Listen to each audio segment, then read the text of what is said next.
Hi, I'm Graham. I'm from Brighton Bear Weekend, and today I have the privilege of introducing you to Kevin, another one of our Mr. Brighton Bear contestants.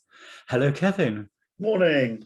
It is actually morning. Yes, lots of these things It happen. is. It is lovely and sunny. Lots of these things normally happen in the evening, but this is like 9 o'clock in the morning. So yeah, in this case you've got sunshine coming from this side rather from this. Sun coming through into my office at home from this side. So yeah. It does mean that as soon as this is done, we can all get escape to the beach. Oh, no, I'm working from home, so Can you take a laptop to the beach? I could. Yeah, I can do that. Would we find you on the nudist beach? I haven't been there yet, but you would. Would you Yeah, be you there? find me. I'm happily going to nudist beach. When I go to cities, I'm always on the nudist beach and the little bear beach around the corner. Yeah, I have no problem with getting my kit off. Just haven't been there yet because it's always been raining. I've been free. Yeah, it has been a very British summer, hasn't it? It has been, definitely, yeah.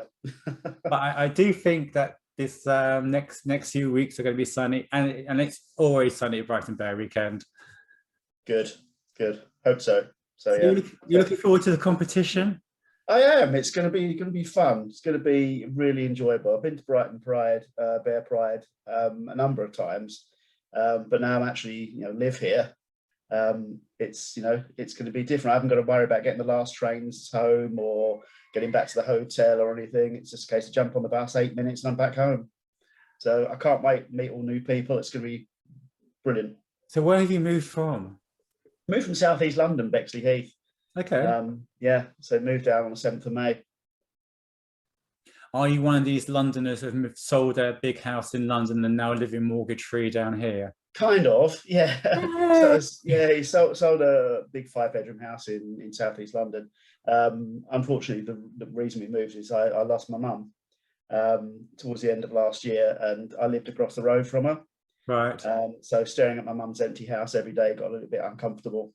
So decided change of scene. Love Brighton, love the scene down here, love the people. So sold up, moved into a little 3-bedroom bungalow, downsized in my old age.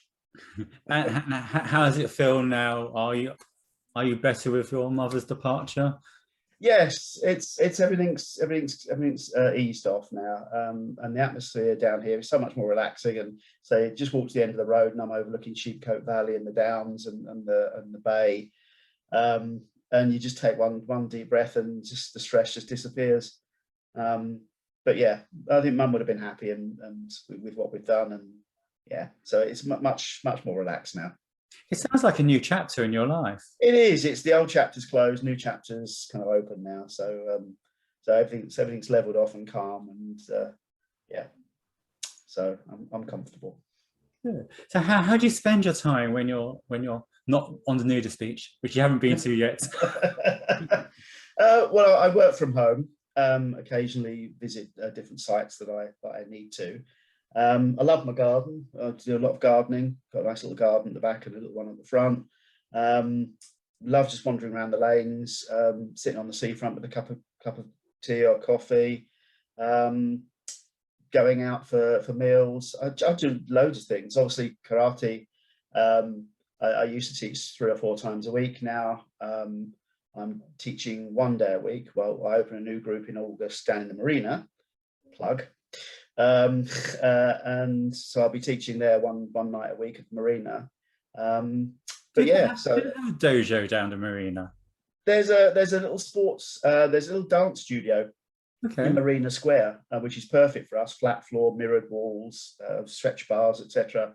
So it's going to be opening there in the beginning of August, and it's going to be an LGBTQ plus friendly group. So I'm gonna put this photo. There's a photograph of you. I'm gonna put it in so people can see. And talk about stretch bars. How far can you stretch your legs apart? I can still do. I used to be able to do full splits quite easy. I haven't kept up my stretching regime as much as I need to, but I can almost get into full splits. Yeah, after a little bit of a warm up, I can still do the splits. We might. I've been doing karate 46 years now, so I'm quite stretchy. Might have to see how low you can go on the night. How low I can go. Yeah. as long as you've got someone that can lift me back up once I get down there. You'll be surrounded by bears. Hopefully, Yeah, hopefully someone can lift you back up again. It won't be the weakling me, I'm afraid. I'm sorry. No, it's okay. I'm sure someone will come to my rescue. Are you single or married or? I'm married. I've been with my other half. We've been together sort of nearly 8 years. Married in 2017. All right. So yeah. And do you see other people?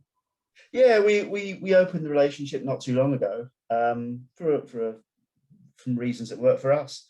I know it's not everyone's cup of tea and people frown on it, but we're a deeply committed couple. We love each other, and the kind of openness is basically for fun. We kind of dissociate the two, what we feel for each other, and the fun element. And some people frown on it, but it works for us for various reasons. So That's good. It's good. Top, bottom, versatile. I always used to be top. But then I kind of moved to verse, and then I've kind of moved to more being a bottom. I don't mind saying why. The reason is I was diagnosed with type 2 diabetes a few years ago, and as a result of that, let's just say things don't work sometimes when I want them to.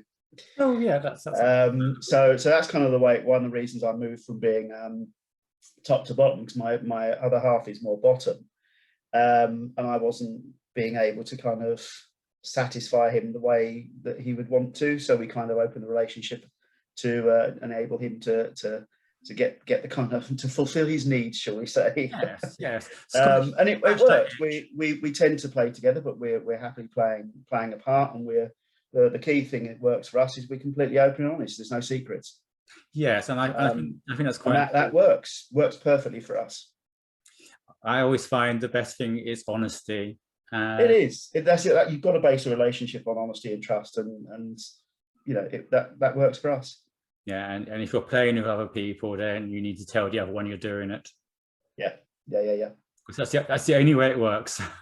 It is. It's the only way it works. You know, because Jay has, he likes obviously Barry guys. My tastes vary. It's like my record collection. I've got Dvorak's Requiem Mass in D minor at one and Alice Cooper at the other, and that's kind of my taste in guys kind of varies. If I like the individual, I like the individual. Is there any Carly in that?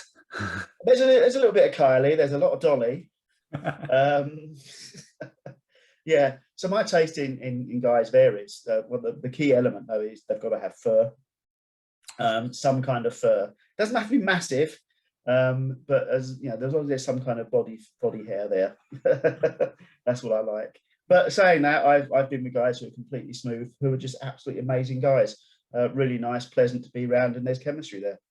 Yeah, I think chemistry is important. I don't think it makes it more fun, and it's meant to. It does. It does.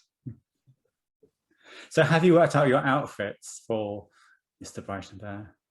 I haven't yet. I did my pictures in some of my beachwear, but I've got some other beachwear.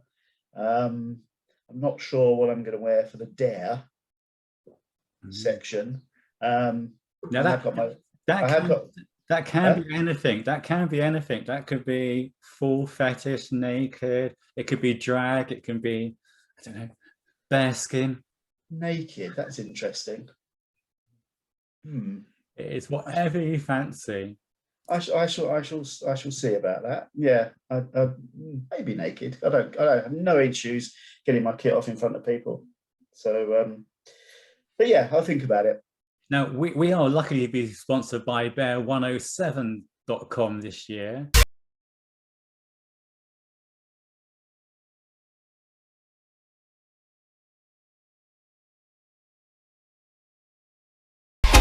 Wonderful t-shirts here.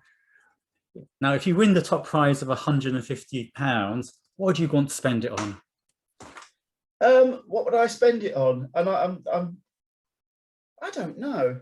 Some new clothes, because I've toned up a lot. I think in the last 2 years I've lost 4 stone. In the last year the last 6 months I've lost 7 kilos. I go to the gym. How do I do that? Well, I basically, because because of the stress of my mum and everything else, I was just comfort eating.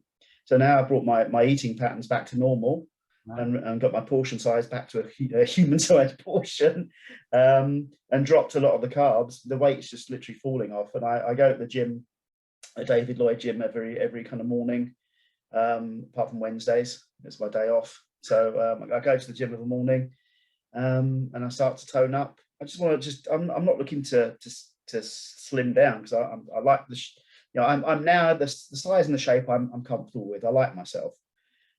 Before I wasn't. I was quite large, and I never liked my image. So I've gone from extra large clothes now down to mediums. So I've got to just empty loads of crap out my wardrobe, which is XL and L, and start buying medium sized clothes. Well, I could recommend. On the other hand, I'm seriously, and this isn't just a plug for the competition. I might just donate the money to one of the local HIV charities. Oh, well, we could. You can give it back to us, and we can give it to the Brighton Rainbow Fund for you. I'll happily do that. Thank you. And if you want to get rid of your clothes, then I suggest that you take them to the Sussex Beacon charity shop at the bottom of St James's Street. Oh, okay, yes, I've seen that. Yeah, I've got loads, absolutely loads to get rid of. So they would be happy to take them, and I don't know. They haven't seen some of my questionable taste. and I'm sure there's some other bears who'd be quite happy to be in your clothes. Okay. So tell me more about your karate. I started when I was 6. The kid I grew up next to in Bexley Heath wanted to go to a club, so we went together. My brother came with me, and it was tough. It was run by the first ever lady outside of Japan to get a black belt, and she was a real tough nut. And back in the the early 70s, when I was training, it was Japanese style training, so it's quite brutal, and the instructors could hit you, and so my brother stuck at it, my friend stuck at it, so I thought I'll have a go, and I've got into it. I loved it. It was just really good. I felt really good after I trained. Plus, in the early 70s, all the kind of Bruce Lee and other martial arts films were coming out, and I was like, oh, I wish I could do that. And I stuck to it. So yeah, I've been training for 46 years now. And then I started competing when I was younger and got a number of medals and trophies for competing. Then I went into coaching, and I was awarded a coaching qualification. Then I did all my instructor training, and I was awarded the A-class international instructor, examiner and judge. So I'm internationally recognized, and I go all over the world when COVID's not going on. And I referee competitions and events. And my greatest triumph was training my mother. She came into my club one day with a karate suit on at the age of 48. And I said, "What are you doing, Mum?" And she said, "Anything a son can do, a mother can do better." That was her famous quote. She's never let me forget that quote. So she got a black belt at 53. I never examined her because of favoritism. And then she went on to take a physical grading exam, not an honorary grading, a physical exam in front of one of the worldwide chief instructors at the age of 73. Wow. And she got her 5th grade black belt. I was graded to 7th Dan, so I'm a 7th grade black belt, 7th Dan black belt in Shotokan karate. And I was graded in 2013. I've got a couple of clubs back in Sidcup, Kent, where I used to live. I have a club in the middle of Budapest, and I go over there 3 or 4 times a year and teach over there. And so I'm just starting a new club in Brighton soon. I love it, absolutely love it. It keeps me fit. It's good mental discipline. It's good for controlling stress, flexibility, everything. Are you covered in bruises? Not at the moment. I used to be when I trained years ago. When I was doing my instructor training, that was quite intense, and I had loads of pictures of just me almost black and blue all over. But yeah, when I competed, when I trained hard, if you didn't have blood on you somewhere, you hadn't trained hard enough. That's what it was like back in the 70s and 80s. Now with more strict regulation on exercises and what you can and can't do, and contact and things. It's and being the primary teacher, it's usually my assistants that get beaten up, and not me. Remind me not to be assistant. Well, actually, my other half started after he met me, so he's a first level black belt. So wherever I go, he tends to be my dummy. So so if there's any frustrations about the washing up, I take him out on him in the club. So this is a wonderful Kevin, our very own karate cub. So do vote for him. He's open to things. Just to let you know, I'm open to anything. I've got very few inhibitions. I'm a down to earth, normal guy, very sociable. Love other people. I just love life, and that's me. What you see is what you get. There's no pretenses with me. And you might catch him naked. You might catch me naked if that's an acceptable. I can say it's the emperor's new clothes. So exactly. I feel I've got them on. You might not see them. So do vote for him. Go on to www.brightonbearweekend.com and click on his name. Click. Yeah, please click on me. You can only vote once, but you know the idea. You click at least once. Click at least once, yeah. And vote for him. So I'll say bye. So bye from me, and I leave the last word to Kevin. Oh, thank you, Graham. Yeah, vote for me, guys. It's me. I'm Kevin. I'm down to earth. What you see is what you get. I'd love to get your vote, and I'd love to be Mr. Brighton Bear and represent everybody as a normal, decent guy. Thank you very much, Kevin. Thank you. And see you at the competition. Bye-bye. Thanks ever so much. Bye-bye.